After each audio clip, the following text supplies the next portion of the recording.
Hey, what's up, you guys? It's Bloody Jacob here to bring you my weekly Walking Dead review. This week's episode was entitled Forget.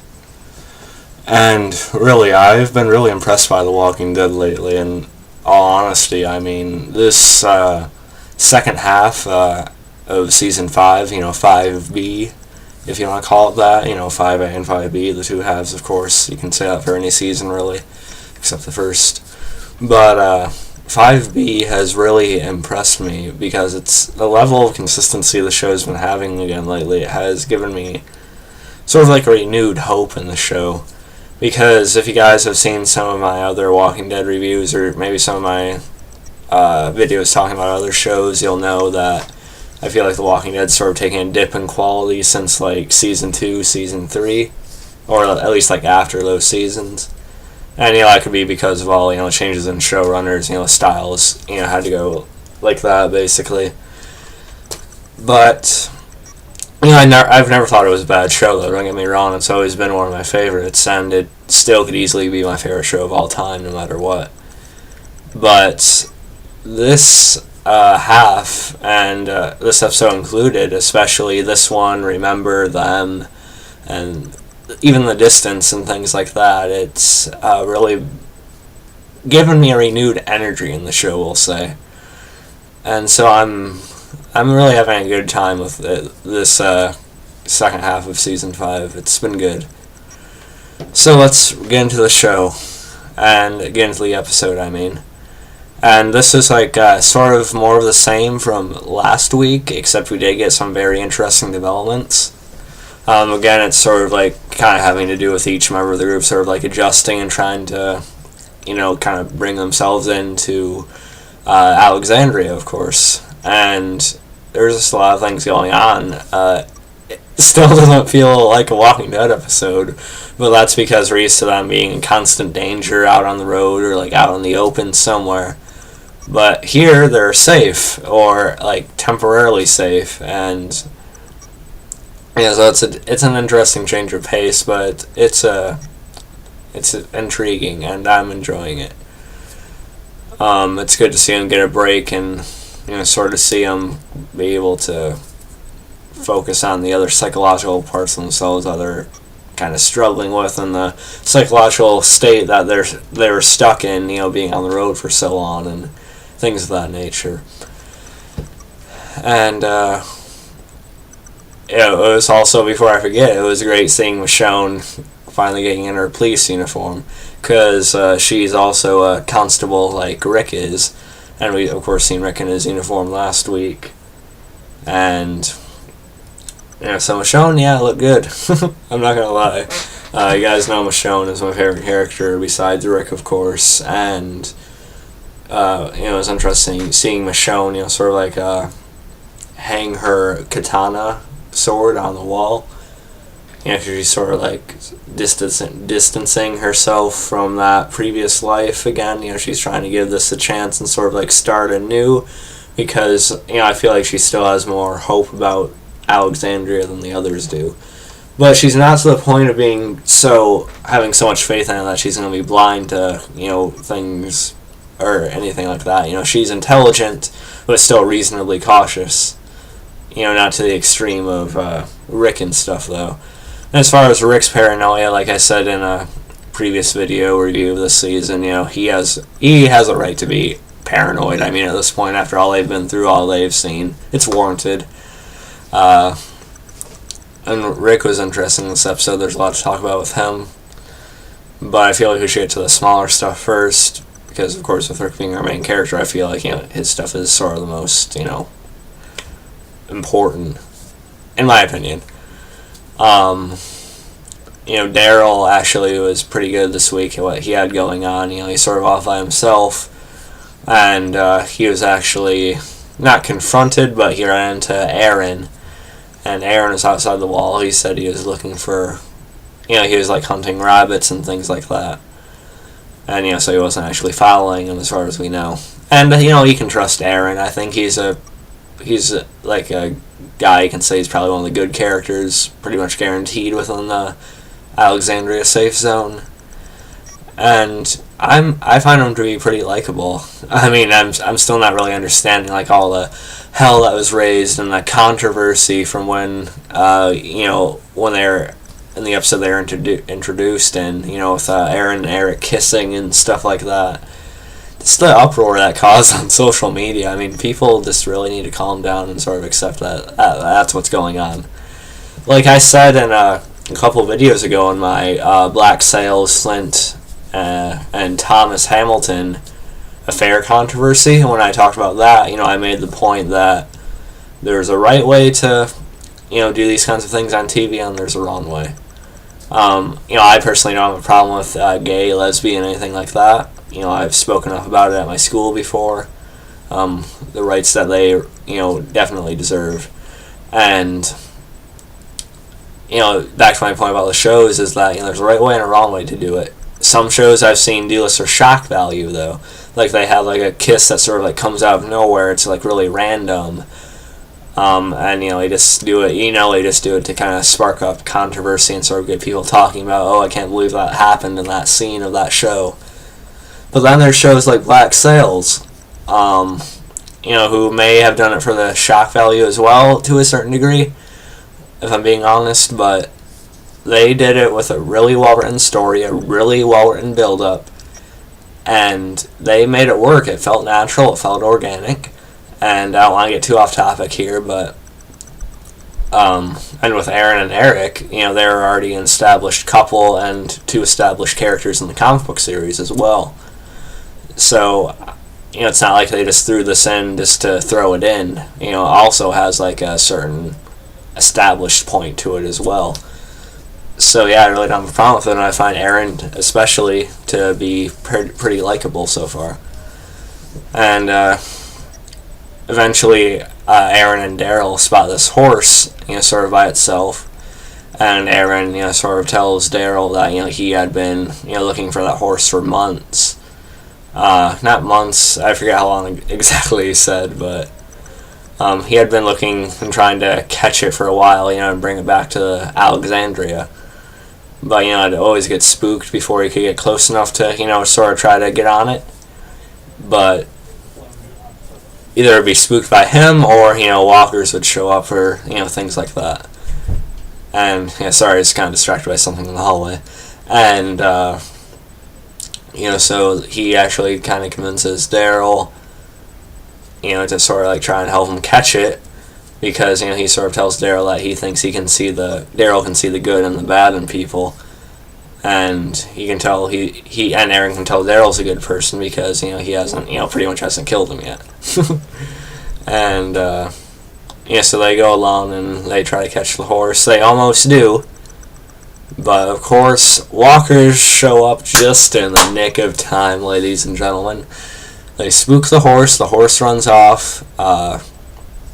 Aaron and Daryl are attacked by a group of walkers. They fight them off pretty easily, especially Daryl. And Aaron seems pretty capable himself, to a fair degree at least. But one of them, Aaron didn't see on the ground, grabs him by the leg and almost bites him, but Daryl luckily stomps on its head and, crushes its skull in time. So, yeah, we had Daryl come in there and save Aaron. And so that'll get him some brownie points, of course. And, let's see. And they kept on trying to find the horse after that, but when they came across the horse again, it was unfortunately, getting mobbed and, surrounded and overwhelmed by the walkers. Yeah, a horse can easily outrun the walkers, but probably, there are probably like a few of them coming from a couple of different directions. And sometimes a horse is a big animal, okay, and when it turns around, it's not going to always be able to like turn around and dart off in the right direction in time. And the walkers get a hold of it, and, they sort of just like start bringing it to the ground and sort of like tearing it apart, and they just pretty much start devouring the horse, unfortunately. We haven't seen like things like that since like season 1, when Rick first brought that horse into Atlanta, and that we got to see that horse pretty much disemboweled, though they didn't go quite that far, and we seen it more from a distance in this one. But I'm gonna be honest, I've seen plenty of horror movies, but sometimes animal violence, even like, I know it's fake, I know that wasn't really happening to the horse, obviously, but animal violence still makes me cringe to a certain degree, even though I know it's fake. But it was still pretty sad. And Daryl and Aaron kill the walkers, and they sort of had like a moment of silence for the horse, and Daryl sort of comforts Aaron by saying, he wanted to help him, so he shouldn't feel bad about this, basically. And I'm actually missing Raw right now, but I'm still going to sit here and talk because Raw really isn't anything to talk about for the past while. But anyway, Daryl puts, I forget if it was Daryl or Aaron who actually put the horse down. Might have been Aaron, actually. But, so that takes care of that, and that was pretty sad. Let's see. I think I know what I want to talk about, but I'm just trying to think if there's anything else I want to mention first. Oh, yeah. You kind of see Rick and Daryl and Carol talking about, how they kind of need to get to those guns that they have in that room in that building. They feel like they're going to need it just in case at some point, whether it goes one way or the other, whether it's because of the people in there or whether there's some other kind of threat on the outside, like, other people or, a horde of walkers or something like that. They're going to need more immediate access to those weapons. And so I kind of hatch a plan to, sort of sneak in there and, take a few and put them in a bag and stuff like that. And, they have Carol do it. And, Carol, because, she's been putting up this, facade that, she's like this innocent housewife who's only alive now because the other members of the group were so nice and generous and they always protected her. And, the only thing she'd do once in a while was, like, carry a rifle occasionally and stuff. But she never really got to do much with it, as far as I know. One guy even sort of, like, offers to, teach her how to shoot sometime. Yeah, you should have seen episode 1, buddy, because, she pretty much turned into a female version of Rambo. Which was logical, I guess, but I'm not the biggest Carol fan, but, I still appreciate her development, from season 1, where she came from Ed and stuff like that. So I'll still say she's a good character. And so when Carol sneaks in there, it's late at night, everyone else is sort of invited to this, party to welcome everyone and things like that, and, Carol snuck in there, and she got quite a few guns in that bag, and yeah. What do you know? Because, Carol promised him earlier that she would make him cookies and things like that, and he wanted more. And this kid's name is Sam, and Sam is actually one of Jesse's 2 sons. And so, yeah, that's kind of getting a little bit too close right there, Carol. But, Sam sort of sees Carol, what she's doing, and so Carol has to kind of think pretty quickly here on how to convince this kid not to say anything to anyone.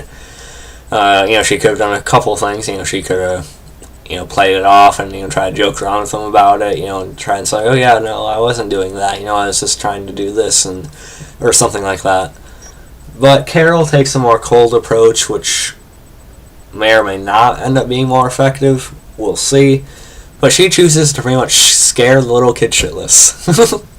And by that, I mean, she basically tells him that if he tells anyone about what he's seen there, she's going to bring him, he's going to be sleeping one night, and then he's going to, like, wake up in the middle of nowhere, basically, and, he'll be tied to a tree, and, he'll scream, but no one will hear him except the monsters, and the monsters will come, and she pretty much said he was going to be disemboweled by the walkers. After she ties him to a tree. I'm surprised by her, yet I'm not, because remember, her, burning Karen and David and stuff like that, even though that was sort of necessary, arguably. And, so in a way, I was almost expecting her to pull out a gun and shoot him right there. But, it would have been hard to, dispose of that body. I'm not sure if she could find gasoline right away either, but... So, Carol, yes, she's a realistic survivor, but did she need to go that far with Sam? I don't know.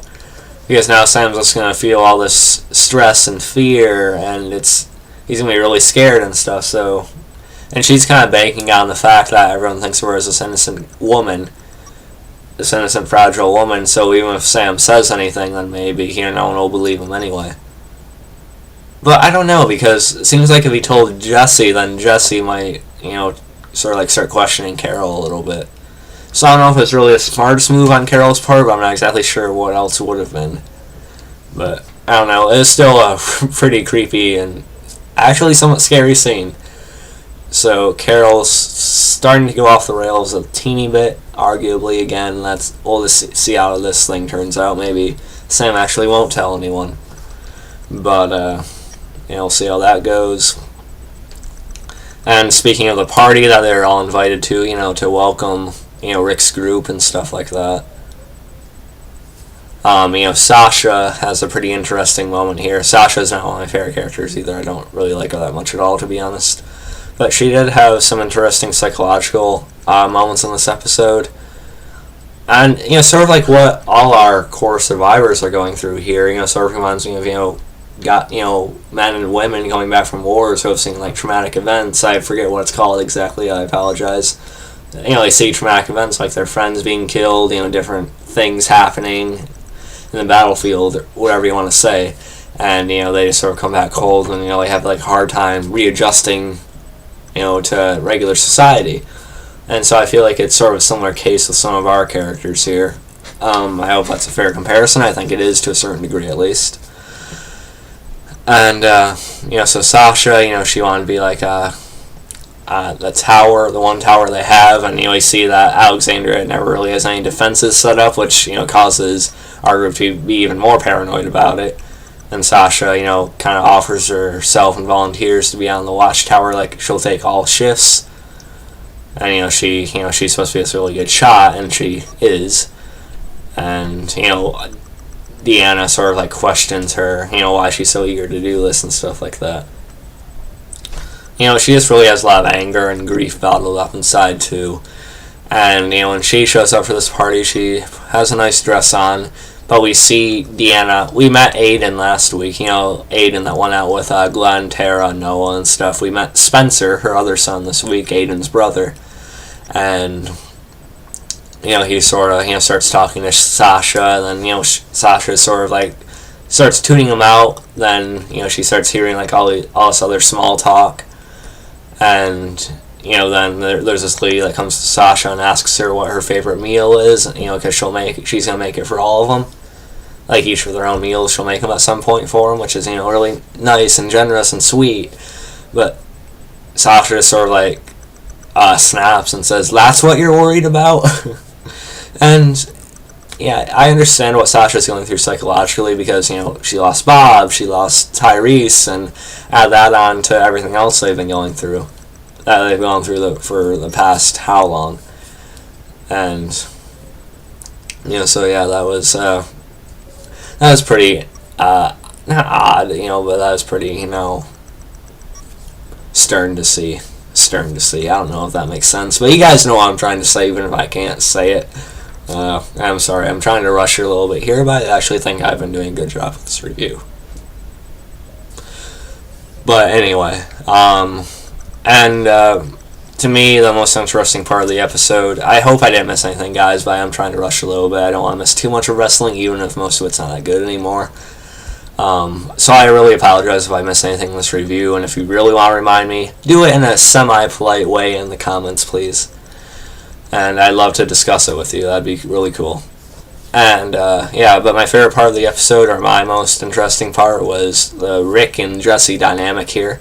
We finally got to see more of Jessie's husband, Pete, I think his name is, or Peter. And he's still coming off kind of questionable to me. I mean, he's coming off, like, nice to Rick and, the public and stuff like that. But, he sort of, like, shuts Jessie down when she says she'll go get the drinks, and, he says he'll do it. But, I don't know. I think he's still going to turn out to be sort of abusive and stuff like that, and, kind of similar to his comic book counterpart, but we'll see. They could do something different, I don't know. But Rick and Jessie sort of start bonding a little bit more, even more so than they did when she cut his hair. And, she sort of talks about how she knows, she's not like unaware of what's like on the outside. She knows this isn't much, but it's something, and it's giving them that hope, that possibility. You know what I mean? And I might be getting her words wrong here. I'm not trying to, I'm not trying to quote exactly what she said word by word, but that's basically how she explained it. And Rick sort of like is intrigued by her, saying things like that, and he actually says he sort of like agrees with her, and he understands what she means by that. And it's kind of cute seeing Jessie holding Judith and things like that, and it was adorable. I mean, you guys know I'm a supporter of Rick and Michonne getting together, and I still think Michonne is sort of like a long-term plan for the show. At least I hope, because it still makes a hell of a lot more sense than anything else as far as that goes. But I actually find Jessie to be very likable. I love Alexandra Breckenridge. I didn't see her on American Horror Story, but I can tell she's a really likable actress. So I hope she lasts for a while, unlike her comic book counterpart again. I hope she actually lives for a long time, and maybe she'll become like a comic book Andrea, being very capable and being this permanent love interest for Rick. I'd love that too, even though I do ship Rick and Michonne. But at least hope she lasts for a while, because I'd hate to see her torn apart or eaten or anything like that. I wouldn't like that. Eaten by walkers, I mean. And sorry, that was inappropriate. I apologize. But yeah, so that was interesting, because we've seen Rick kiss her on the cheek after that, and she's sort of like blushing and looking at him a little bit excited, we'll say, in a little bit of an excited way. And you can tell Rick's actually starting to take a real interest in her. And whether we don't know how genuine it all is yet, we don't know exactly how deep this is going for Rick, but it's kind of interesting to see him acting like that, even though he knows she has a husband. But I think he can like sort of like sense that Peter is sort of something's off about him, because he used to be a cop, and him and Shane said things before about how they can sort of like see things in people, which kind of makes sense. And I also see a good scene with Abraham and Michonne. They have a pretty good conversation on the porch. Again, seeing Michonne without the bandana is a little bit odd, but it's cute. Michonne's very cute. And it's good to see Abraham, actually. He feels good about himself. He feels good where he's at right now. So that's some really good development for the character compared to like the latter half of the first half of season 5. We're seeing him in a really dark and down place. Understandably so, but it's good to see him that he's come back up to this level. And Rosita's dressed all nice, as are the rest of them. Rick's in a nice white collared shirt. It's still odd seeing him cleaned up. Except Daryl, he still hasn't showered, I don't think. And then like the day after the party they have, Rick sees, he's like out on patrol, walking around in his police uniform, his constable uniform, whatever you want to call it. And he sees Jessie and Peter walking, and they wave to him, and they show him like the stamp Jesse's kid put on his hand, the A, and they sort of show that to each other, not like that, but just like that. And you can see they're kind of charmed by each other. But the intriguing part was that Rick actually had that gun he stood away behind his belt, and it looked like he was about to pull it out and excuse the voice crack. It looked like he was about to pull it out and shoot Peter. Which I'm not sure why. Like some people are saying, he's turning into Shane. He's going to try and take what he wants now. I don't know if he's snapped to that degree yet. Even though Shane was one of my favorite characters. But I don't know if he's that psychotic right now about it, or maybe he does see something wrong with Peter and he's like sort of like ready to jump and defend Jessie. But we'll see. I mean, Rick's not, he hasn't had this form of comfort and feeling towards a person for a while, perhaps, so maybe he's sort of feeling that a little bit more harshly a little bit more so than he normally would. I don't know.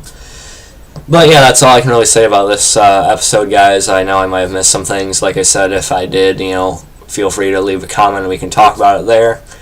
I really enjoyed this episode. I've really been enjoying The Walking Dead again lately.